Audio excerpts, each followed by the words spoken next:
कोणरावाचा विजय असेल. ओके असेल चला रोल. आज या ठिकाणी प्रचार समारंभ झालाय, परंतु इथं इथली स्थानिक लोक जी मोठी मोठी ते भाजपमध्ये गेले तर आता आव्हान वाटते का? कोणतीही गोष्ट कोणतंही इलेक्शन हे आव्हान घेऊनच उतरायचं असते मैदानात आणि आम्ही आव्हान घेऊनच उतरतो आणि आव्हान असलं की काम करायला समाधान मिळतं, मजा येते. त्या पद्धतीने आम्ही करतोय. आता तुम्ही म्हणल्याप्रमाणे की तिकडे पाटील तिकडे देशमुख इकडे देशमुख, ती फॉर्म्युला सक्सेसफुल काय?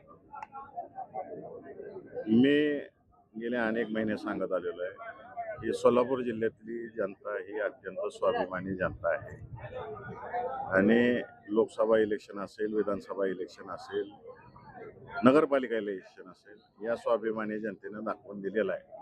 इथं लादा लादी बळजबरी दमदाटी या जिल्ह्यातली जनता सहन करून घेत नाही आणि त्याचा निकाल काय दाखवायचा ते मताच्या रूपातून निकाल दाखवून देते आणि यावेळेस सुद्धा दाखवणार आहे. नगरपालिका निवडणुकीमध्ये जयकुमार गोरे आणि राम सातपुते यांनी दरदर्शक सन्मान केलं होतं, परंतु त्यांनी अपयश आलं. या जिल्हा परिषद पंचायत समिती त्यांच्याकडे कुठला नाराज? त्यांचा नारा मला काय माहिती. तुमची भूमिका काय असणार? माझी भूमिका सांगितली नाही. या जिल्ह्यातली जनता स्वाभिमानी आहे आणि आमच्या स्वाभिमानी जनतेवर आमचा पूर्ण विश्वास आहे. लोकसभा इलेक्शन, विधानसभा इलेक्शन नंतर सातत्याने माझ्यावर आणि आबांवर टीका केली जाते की हे पावसात भिजलेली गडी आहेत.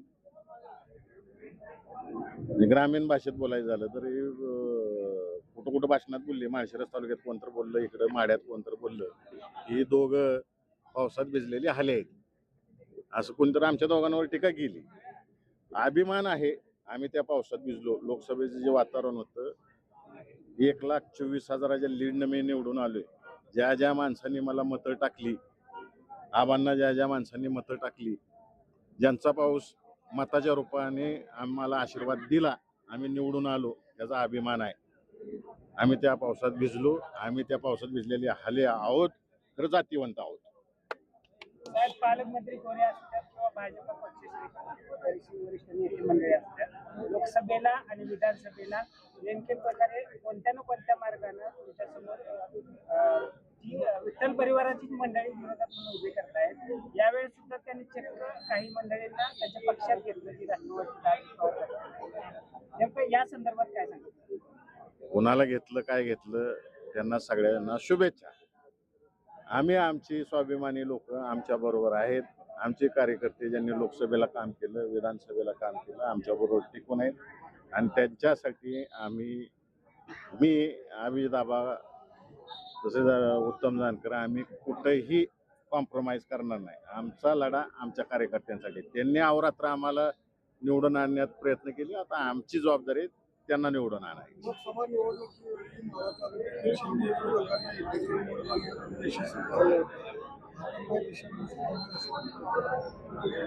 सगळीच एकत्र आहे आम्ही. उलट त्यांच्यातली 2-4 अजून आम्ही काढून आणली, ऍडिशन झाले आमच्याकडे. माहिती का? तुम्ही पाठपुरावा केला होता तर आमदार साहेबांनी आम्ही टीम वर्क करतो. आमचा टीम वर्क आहे आणि आम्ही कोऑर्डिनेशन मध्ये राहतो. आमची कामाची पद्धत अशी आहे सगळ्या टीमची, जी शरद पवारांचं नेतृत्व मान्य करून आम्ही काम करतो. टीम वर्क करतो आम्ही आणि आम्ही टीम म्हणूनच काम करणार आणि लोकांच्या फायद्याची कामं करणार. भाजप हे बलाढ्य म्हटलं जाते, तशाच पद्धतीने आता शरद पवार गट आणि अजित पवार गट एकत्र ते पण ताकद पुढं म्हणजे ताकदीने लढत करायची. म्हणजे दोन राष्ट्रवादी वेगवेगळ्या झाल्या, त्यात एकत्र आलं, त्याचा फरक पडेल काय? पडणारच ना. जी विभागली गेलेली होती, आमची वैचारिक मतं एकच आहेत, पुरोगामी विचारायची मतं आहेत. आम्ही ती एकत्र आल्यावर फायदाच होणार आहे. दादा, लोकसभा आणि विधानसभा या दोन्ही निवडणुका जनतेने हातात घेतल्या होत्या. तशीच परिस्थिती आता सुद्धा आहे. त्यामुळे नेते मंडळी जी भाजपा मोठमोठे नेते मंडळी आपल्या जिल्ह्यात आपल्या मतदारसंघामध्ये आले, याचा काय फरक पडेल का? सीझन 4 चालू झालेला आहे.